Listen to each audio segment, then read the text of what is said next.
Hello everybody. In today's video, I would like to show you how Panaya ForeSight can assist Salesforce Architect with migration from obsolete automations to Salesforce Flows. Salesforce has already announced that the future for no-code automations is in Flow. Flows has better architecture, broad functionality, and faster performance. All Salesforce teams will have to start migration of workflows and process builders to Salesforce Flows.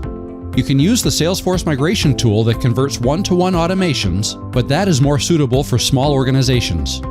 According to Salesforce best practices, the correct approach for bigger organizations will require the following steps. Find inactive versions and duplicates by cleaning your org, mapping all automations grouping by object and logic conditions, designing the new automations keeping in mind to merge automations when it makes sense, and document all changes for the new automations. Let's see how Panaya ForeSight can assist you with those. Cleaning inactive automations. The starting point is to go to Automation Overview in Panaya ForeSight. That will allow you to display all automations in one place and group them by type. So for example, here I would like to group them by process builders and workflows. You can also see here some additional stuff like what fields have been updated and referenced. For cleaning, we will use the inactive filter and click Apply. We can then export everything to Excel or just select them individually and do the 360 analysis and save as a task for my team. Or I can just select and click View in Salesforce to open selected inactive workflow or process builder and open it in Salesforce to delete it. The second thing is to map changes. According to Salesforce best practices of flow migration, it is important to start the migration with mapping all the processes by grouping them based on the Salesforce object and types. Here you can see the sample of this view where everything is grouped by the record objects and then grouped by workflows and process builders. We can see 4 different workflow rules and each is running on the project custom object. We see that in all workflows, the same field is updated and it is project stage pick list value. We can now select all those workflows because we would like to migrate them, save them, and do a 360 analysis to see all dependencies for each of the automations.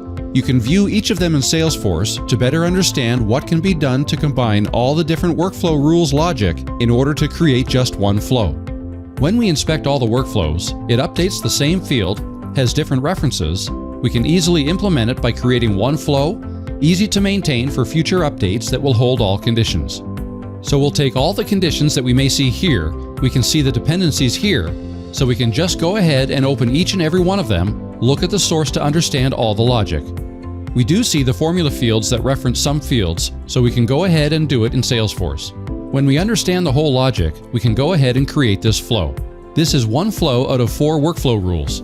It works on the project custom object. It has 4 different updates actually combining all the conditions. Each workflow condition is actually replaced with the decision elements here, and then it performs the update of records, and we do see here all the relevant decision elements for each of the actions. We combine in the decision elements all conditions from 4 workflows. Very easy Salesforce flow, very easy to maintain. We're now finished to create the new workflow. We'll probably do it according to the best Salesforce practices inside the sandbox.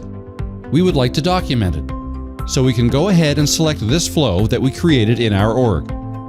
Again, using the automations here, just select the flows. This is the flow that we have created here. And then we can click here to do a 360 analysis on it if needed. And then also, we do see all the conditions and all the pick list values, the email alerts, email templates that are referenced in this flow. Then I can go ahead to create in Panaya the feature for this flow and call it the feature of the flow migration. This is the feature that I have created, and it has the analyzing project stages of the email workflows, create flow to support all conditions. We can put all the relevant details of our impact analysis inside this flow, and that completes the documentation stage. So now let's meet in the next video, where we'll talk on how to test and document all the testing with this flow using the ForeSight testing capabilities and ForeSight testing recorder. Thank you for being with me for this flow migration video, and I'll see you in the next video.